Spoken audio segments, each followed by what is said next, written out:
So, welcome back all you Flux Automators, and in this video we're going to be talking about the DJI OSMO 360. I'ma kick back when you fake like that.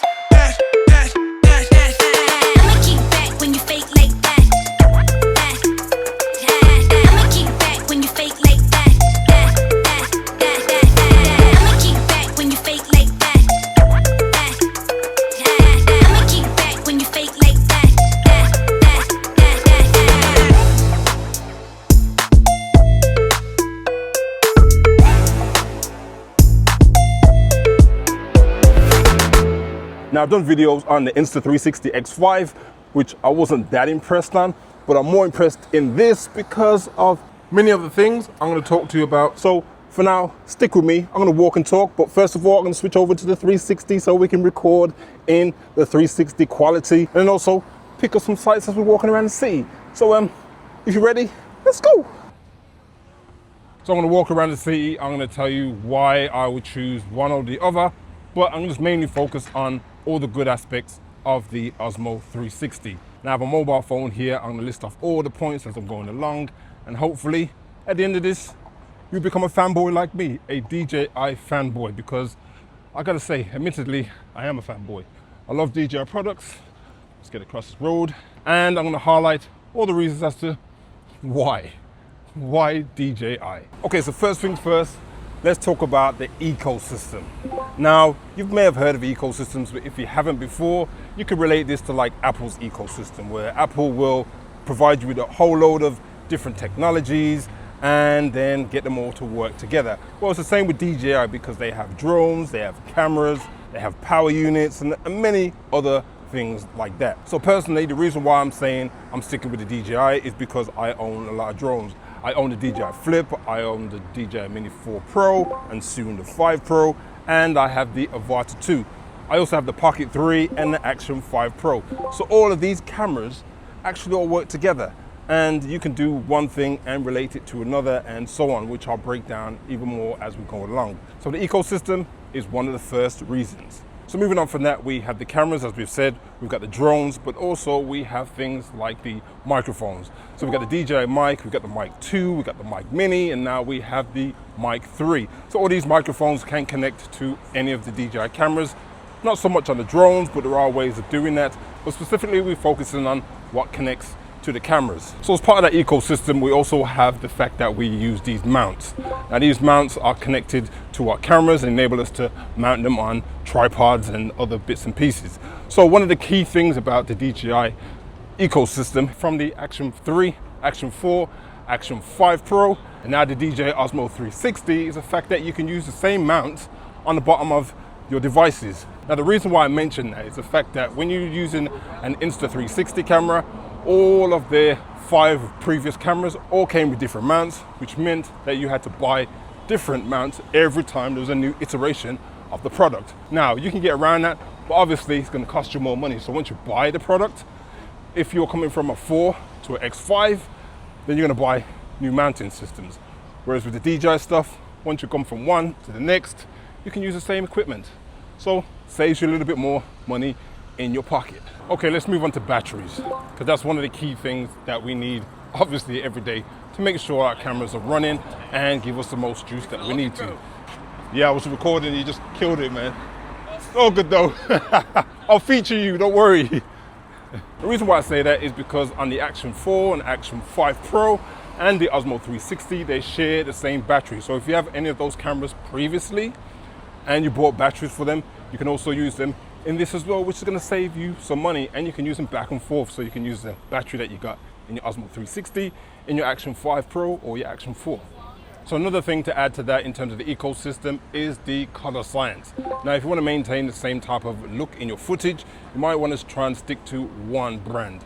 Now, I personally use the Sony cameras using the FX3, but also in addition to that, all my other cameras are DJI. So once I set my color balances and do all my LUT settings on one of my DJI cameras, I can kind of match them to the rest of them, and I've already put together and understood how to match that with my Sony cameras. So why not stick with that? Why add more complication into the mix? Okay, moving on to point number 2, which is the DJI interface. Now, if you've used DJI products before, then when you pick up something new, it's gonna be kind of the same type of thing. You're gonna understand exactly how to use it.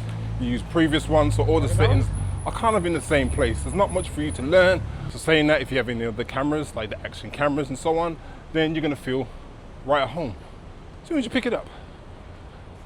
Okay, the next point is internal storage. Yeah, it's all good having your SD cards and making sure that they're with you, but as you know, like I know, sometimes you leave them behind at home.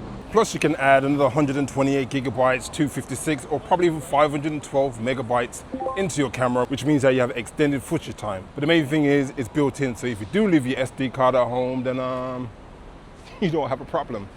Well, as long as you don't have footage on there that you need, that you can't delete. Now, next point, if you are from the DJI world, then you know this already, that the products are always improving. Now, you could buy something 1 year and then another year later, you've got so many new improvements that make the investment worth the while.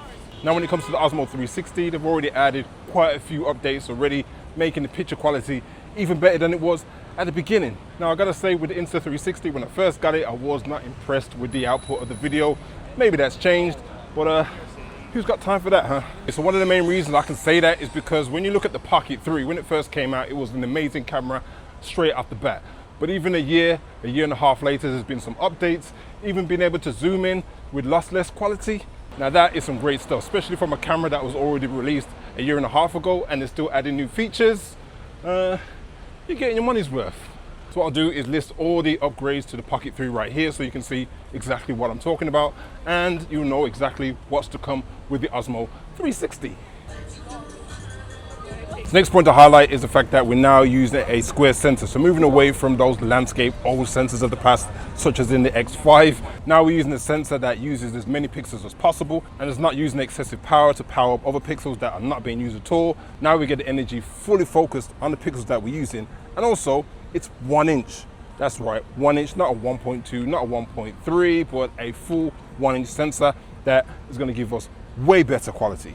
Okay, so now if you've ever used any of the DJI products and you've had any type of problems, you'll know this already. The DJI customer service is second to none.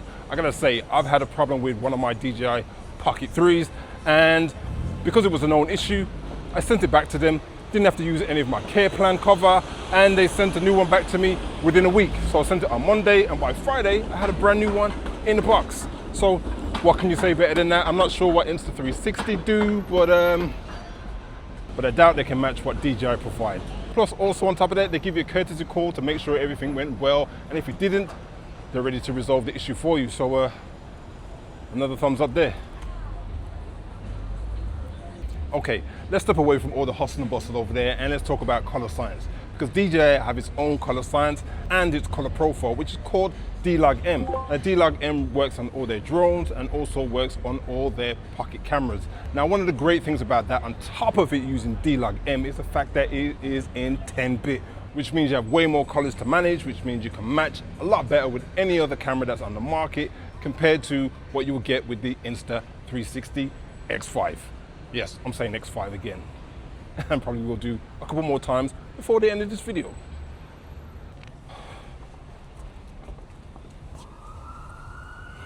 Now let's talk about the display. Now the display is a rich color display and it gives you lots of settings on there which are easy to access. Now when you compare that to the Insta360, it is in portrait, but now we have this in landscape. Now if you're used to shooting in landscape, that is a thumbs up. If you're like me and you're creating content that is usually consumed on a TV screen, then this probably works better for you. Now some people may like the form factor of the Insta360 because it has that chocolate bar type of feel to it and they can hold it in hand. But to be honest, who's going to use a 360 camera in hand? But you're most likely going to put it on some type of tripod or some type of mount, which means if it's squarer, it's better, especially if you put it on something like a helmet. You don't really want something sticking out. You want something as low as possible or on the chin or wherever.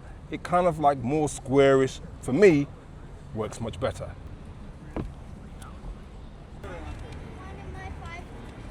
Okay, and to my last point is the fact that this can shoot 120 megapixels in your photos compared to 72 megapixels in the Insta360 X5, which is, if you're into pixel peeping or if you're into zooming in, this is a major factor. So if you want that clarity, then this is the camera that you should be purchasing. This thing is going to continuously improve. I said that earlier on in the video, but if you have knowledge of the Insta360 and you have knowledge of DJI, you know what I'm saying is true. The Insta360, they've had 5 generations to try and get their camera up to par, and for the fact that DJI just brought out a new camera and is already sitting level-headed with them, says a lot. Now they've been focusing on this new drone that they're bringing out.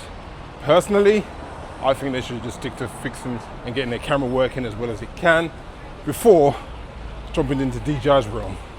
Okay, so one of the key points about using the 360 camera is the fact that you can get footage like this just from this. And that is one of the areas I'm going to be focusing on when I do my full review and give you some tips and tricks on how to use the Osmo 360. Stay tuned. Until then, have fun. Peace.